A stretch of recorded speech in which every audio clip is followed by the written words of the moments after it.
Welcome to Politicos mid day news express. నేను మీ కీర్తన. ఈరోజు ఇప్పటివరకున్న updates ఏంటో ఈ బులెటిన్లో చూద్దాం.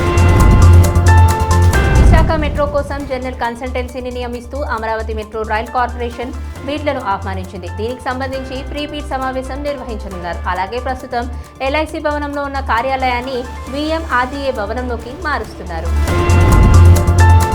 యాదాద్రి పవర్ ప్లాంట్లో అగ్ని ప్రమాదం చోటు చేసుకుంది. ఆదివారం రాత్రి దామరచెల్ల మండలం వీళ్లపాలెంలోని పవర్ ప్లాంట్లో మంటలు చెలరేగాయి. యూనిట్ 1 బాయిలర్లో ఆయిల్ ఫైర్ కావడంతో ఈ ప్రమాదం జరిగింది. తెలంగాణ పోలీస్ శాఖలో మరోసారి భారీ ఎత్తున ఉద్యోగ నియామకాలకు సన్నాహాలు మొదలయ్యాయి. తాజా అంచనాల ప్రకారం 12,000 వరకు ఖాళీలు ఉంటాయని భావిస్తున్నారు. రాష్ట్ర ప్రభుత్వం ఆదేశించిన వెంటనే ప్రతిపాదనలు పంపేందుకు అధికారులు సిద్ధంగా ఉన్నారు. 10వ తరగతిలో ఈసారి మార్కుల మొమ్మలపై సబ్జెక్టుల వారీగా మార్కులు, గ్రేడ్లు ఇవ్వనున్నారు. ఈ మేరకు తెలంగాణ విద్యాశాఖ కార్యదర్శి యోగితా రాణా తాజాగా ఉత్తర్వులు జారీ చేశారు. ఈ నెల 8న పాఠశాల విద్యాశాఖ నుంచి ప్రతిపాదన పంపగా దాదాపు 20 రోజులకు నిర్ణయం తీసుకొని ఉత్తర్వులు ఇచ్చారు. ఇంద్రమ్మ ఇళ్ల కోసం ప్రజాపాలనలో వచ్చిన మొత్తం దరఖాస్తులో అర్హుల జాబితాను ప్రభుత్వం సిద్ధం చేసింది. ఇళ్ల కోసం మొత్తం 77.18 లక్షల మంది దరఖాస్తు చేయగా వీళ్ళు 36.03 లక్షల మంది అర్హులని గుర్తించారు. మిగతా 41.15 లక్షల మందిని అనర్హులుగా తేల్చారు. కేసీఆర్ మనసంతా విషంతో నిండిపోయిందని మంత్రి పొంగులేటి శ్రీనివాసరెడ్డి అన్నారు. ఆయన ప్రసంగం మొత్తంలో కాంగ్రెస్ ను విలన్లా చిత్రీకరించడం తప్ప ఇంకేమీ లేదని విమర్శించారు. మంచి సలహాలు, సూచనలు ఇస్తారేమోనని కేసీఆర్ ప్రసంగం విన్నామని, అందులో ఏమీ లేదని ఎద్దేవా చేశారు. దాయాది సైన్యం వరుసగా 4వ రోజు కాల్పుల విరమణ ఒప్పందాన్ని ఉల్లంఘించి కవ్వింపులకు పాల్పడింది.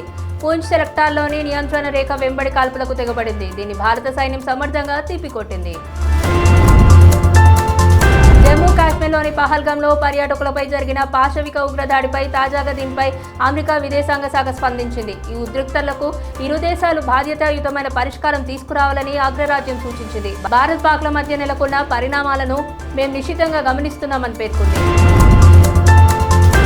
ఉగ్రదాడి నేపథ్యంలో పాకిస్తాన్ విషయంలో భారత కఠిన చర్యలు తీసుకుంది. ప్రభుత్వ ఆదేశాలను ఉల్లంఘించి ఎవరైనా గడువు దాటినా ఇక్కడే ఉంటే ఇటీవల తీసుకొచ్చిన చట్టం ప్రకారం వారిని అరెస్టు చేయొచ్చు. విచారణ చేపట్టి గరిష్టంగా 3 ఏళ్లు జైలు శిక్ష లేదా 3 లక్షల జరిమానా లేదా 2 విధించే అవకాశం ఉంది. తాను తీయబోయే మహాభారతం సినిమాలో నేచురల్ స్టార్ నాని తప్పకుండా ఉంటాడని దర్శకధీరుడు రాజమౌళి అన్నారు. క్యారెక్టర్ గురించి మాత్రం ప్రస్తావించలేదు. హిట్ ప్రీ రిలీజ్ ఈవెంట్లో రాజమౌళి ఈ వ్యాఖ్యలు చేశారు.